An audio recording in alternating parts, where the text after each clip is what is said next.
It's like very nuanced. That's why I wanted to have this conversation today because I feel like, yes, as a woman who's been sexually assaulted, I know that,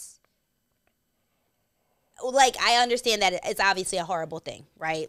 It affects you forever. Like, it's a horrible thing. But I do feel like there is, maybe, I'm trying to give people the benefit of the doubt who are actually the perpetrators, and maybe they don't understand what they are doing, right? And I just want to, like, have just a conversation about, like, what just not to do to other people.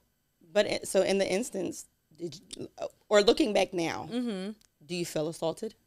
I do feel like he was kind of taking advantage of me. Like, I feel like he knew better than what he was doing, and he knew I didn't, and I really didn't. Like, until someone said something to me until that guy, thank God, saw what happened, and, like, he was just as flabbergasted as I was, right? But I just didn't know what to say. But this guy looked just like everyone else, right? He was the majority. And I'm like, okay, so I'm not crazy for thinking that this is weird. But until then, I just thought that I was crazy. Like, maybe I was just tripping. Like, maybe I just didn't know what to do. And the weird thing is, I didn't tell anyone about it. Like, I didn't say anything to anyone. I just was like, okay. Because I didn't want to feel like I didn't want it to be, like, seen more so that I was, like, felt out of place or was out of place. You know what I'm saying? Like, I felt like if I said something to somebody, they may have been like, yeah, this girl just doesn't belong here. If you were to say something, right? If you were to say something, what would you have said? I would have just said, like, this guy keeps kissing me on my face. Is that weird? Yeah. That's what I would have said, And once I finally did, like, I told my mom about it once it was actually, like, once the other guy saw it, like, I told my mom about the story, and she was like, I cannot believe you were letting someone kiss you on your face. Like, I can't believe you thought that was okay. And I can say, again, Dom and I know each other from corporate America. And, it was a male-dominated industry. It still is a male-dominated industry. And, one of the biggest things was they brought us in, like, right out of college. Like, they were molding us for the mortgage industry. They were grooming us for the mortgage industry. And it's like, we were new to it. And, even though she may have felt out of place, it's like, okay, we're new to this industry. We've never been in this industry specifically before. And, like, a lot of these people have been there for a really long time. So it's like, if this was inappropriate, like, wouldn't somebody else have, like, said something or, noticed? And it did take somebody noticing, but, how long did it go on before somebody said something and for you to be like, oh, no, this doesn't make sense? Right. And how many people before that did they do this to?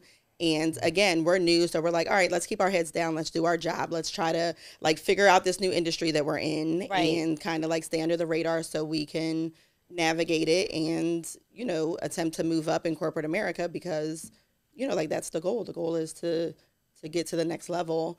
And again, we don't know what his mindset was, but unfortunately, the moment that you would have said something, then it's like, had he did it again, right, then we know, like, you're not respecting me, you're not respecting my body, you're not respecting my choices. Right.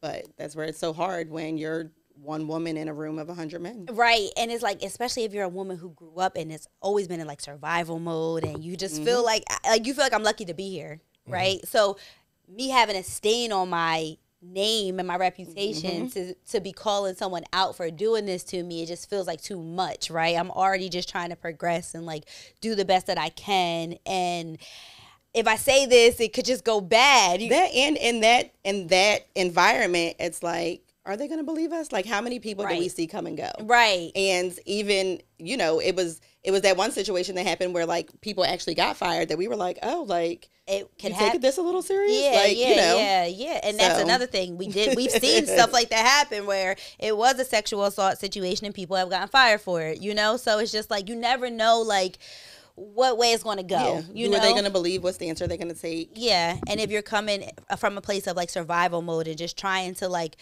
break down barriers, right? You don't want to do anything to hinder that. So you may allow something like that to go on longer than it's supposed to go on because you just don't know how to handle the situation. Absolutely. Yeah. And that's why everyone has to make sure that they understand what consent means. Yes.